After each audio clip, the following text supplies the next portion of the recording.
로마서 4장 우리 한 절씩 교독하도록 하시겠습니다. 그런즉 육신으로 우리 조상인 아브라함이 무엇을 얻었다 하리요?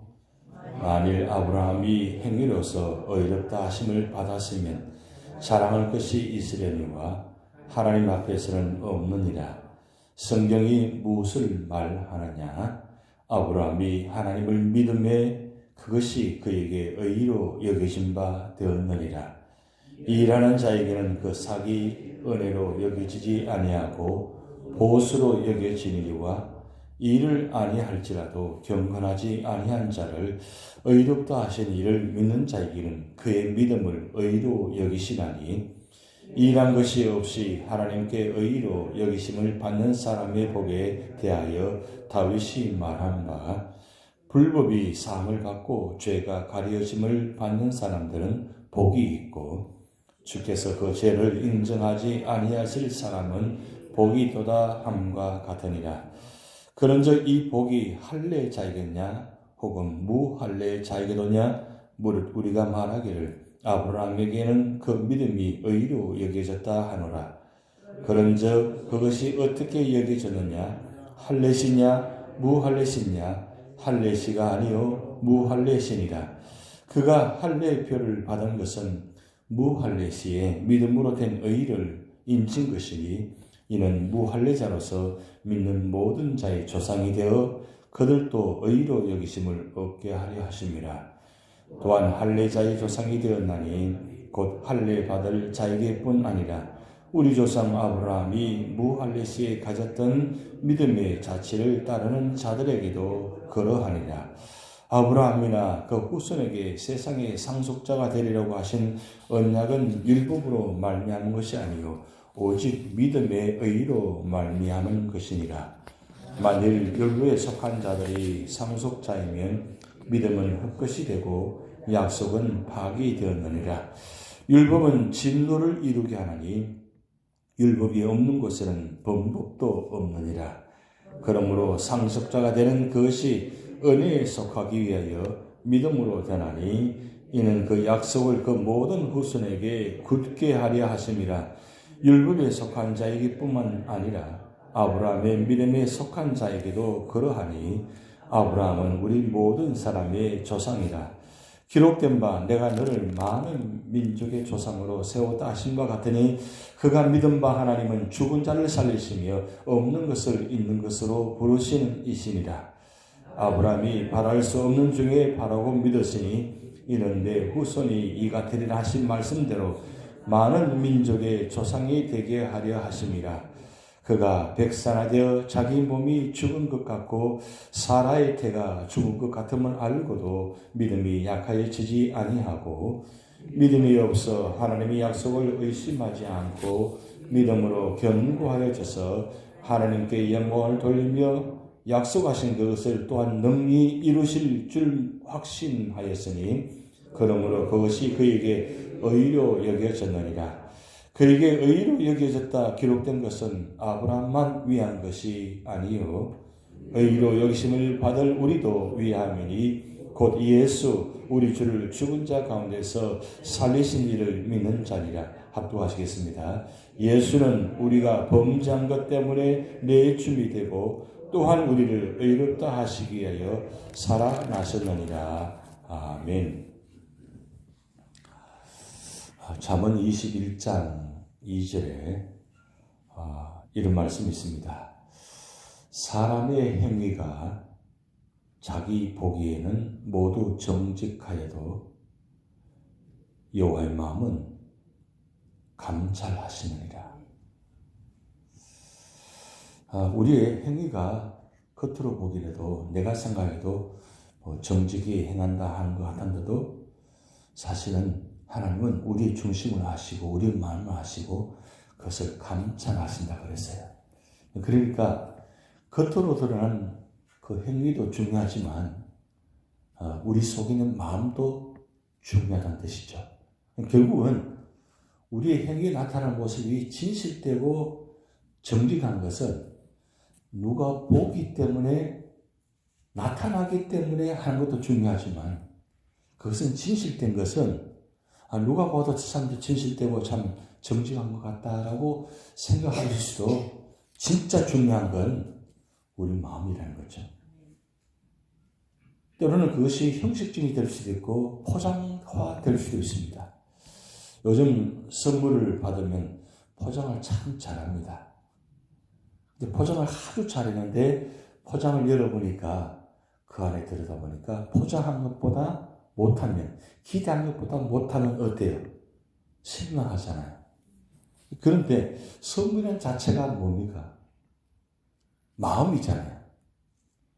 중요한 건 그것이 안에 내용물이 어떠하든 간에 중요한 것은 그 마음을 담아서 그것을 안에 넣어서 포장하게 되면 그게 더 아름답다는 거죠. 결국 우리 삶의 자리에 행위도 중요하지만 행위보다 더 중요한 것은 그 마음이라는 것을 말씀하고 있습니다.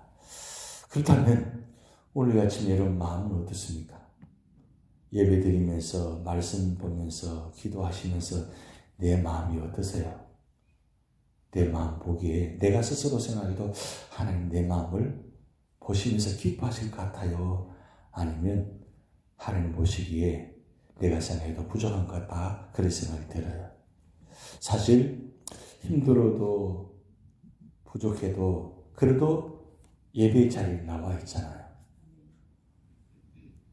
이 참 중요한 마음입니다. 그것이 어떻게 보면 형식적인 것이 될 수 있다 할지라도 그래도 내 마음이 이 자리에 있다는 것. 그래서 몸만 와 있지 말고 내 마음이 같이 있는 게 참 중요합니다. 결국 하나님은 우리 외모도 보시지만 우리 안에 내 마음도 보신다는 거예요. 기왕이면 내 마음과 내 외모, 몸도 다 같이 하나가 되는 게 중요한 거죠. 그래서 언행일치라고 그러잖아요. 말과 행동이 같아야 된다. 이게 참 중요한 것입니다. 오늘 우리 로마서 4장에 나타나는 말씀 보면 우리 1장부터 3장까지 계속 뭘 말씀하고 있냐면 구원받는 것은 의롭다고 인정받는 것은 행위로 말미암아 인정받는 것이 아니라 믿음으로 말미암아 인정받는 것이고 구원받는 것이다 말씀드렸습니다. 그래서 오늘 사도 바울이 그러면 믿음으로 말미암아 구원받는 사람이 누구인가? 그걸 하나의 예표로 지금 아브라함을 지금 예로 들고 있습니다. 아브라함이 어떤 사람이냐? 아브라함은 일반적으로 믿음의 조상이라 생각하잖아요.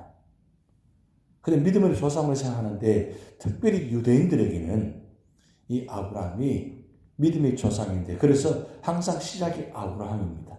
아브라함과 다윗 자손 예수 그리스도의 세계라. 이렇게 마태복음 1장이 시작하잖아요. 그만큼 아브라함이 중요합니다. 그런데 유대인들은 이 아브라함이 그렇게 믿음의 조상이 된 것은 무엇 때문에 믿음의 조상이 되었냐? 그것은 행위로 그 믿음의 조상이 되었다. 그렇게 생각한다는 거예요. 그런데 오늘 말씀 보면 아브라함이 그것이 어떻게 해서 믿음의 조상이 되는 것을 아주 구체적으로 세 가지 예를 들어서 말씀합니다. 첫째는 아브라함이 믿음의 조상이 된 것은 행위로 말미암아 믿음의 조상이 된 것은 아니라고 말씀합니다. 사실 겉으로 드러나 볼 때는 어떻습니까? 우리 말씀 보면 창세기 15장 6절 7절 말씀 보면 아브라함이 갈대 우르 지방에서 부르심을 받았다 그랬어요. 우리가 일반적으로 생각할 때는 하란에서 부르심을 받았다고 생각하는데 실질적으로는 갈대 우르 지방에서 부르심을 받았다는 거예요. 부르심을 받고 거기서 출발해서 가나안 땅까지 왔습니다. 그런데 우리가 창세기 12장 1절 말씀 보면 그 하란에서 말씀을 듣고 출발한 모습을 보여줍니다. 그래서 창세기 12장 1절 보면 내 본토 친척 아버지 집을 떠나라 그랬어요. 그 떠나라 할 때 아브라함이 이 본토 친척 아버지 집을 완전히 떠난 것은 아니에요. 왜냐하면 완전히 떠난 것이 아닌 이유가 뭐냐면 롯을 데리고 떠났기 때문입니다. 친척이 롯입니다. 그런데 아비는 떠났습니다. 그래서 어떻게 보면 아브라함이 하나님 말씀을 정말 순종하고 다 따른 것 같은데 실질적으로는 완전히 따른 게 아니에요. 근데 그럼에도 하나님은 그 아브라함의 행위를 통해서 믿음의 조상이 되는 것이 아니라 믿음으로 순종을 따랐다는 거예요. 이거 하나 가지고 하나님은 믿음의 조상이 되게 하셨다는 거예요. 그래서 오늘 사도 바울은 로마서 4장을 통해서 말씀하시는 것은 행위로 의해서 믿음의 조상이 된 것이 아니라고 말씀하고 있습니다.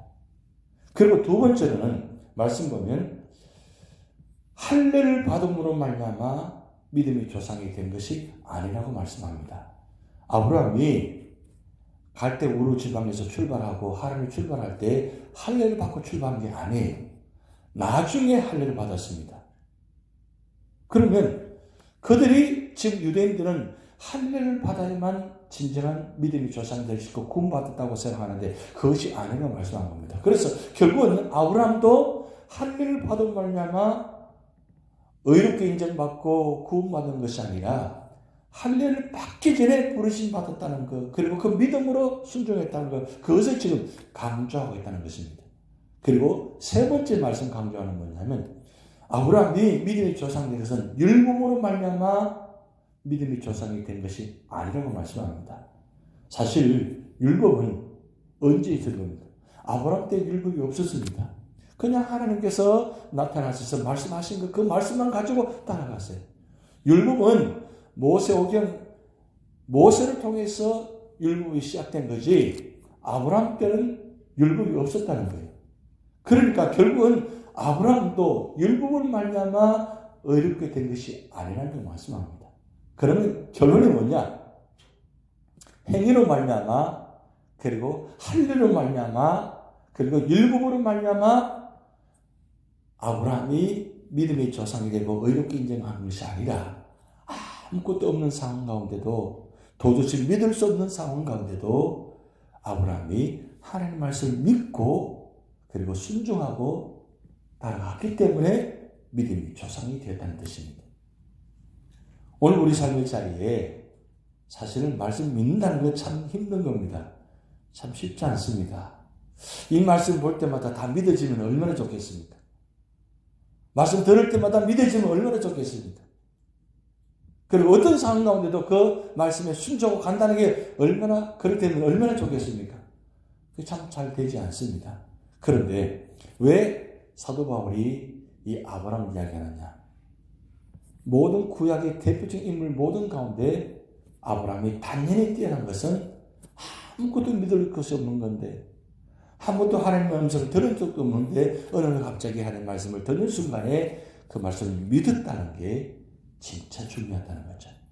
그래서 오늘 우리가 찬송 불렀지만 믿는 마음으로 주께 가오니, 믿는 마음으로 말씀 보고 믿는 마음으로 기도한다는 건 굉장히 중요한 거죠.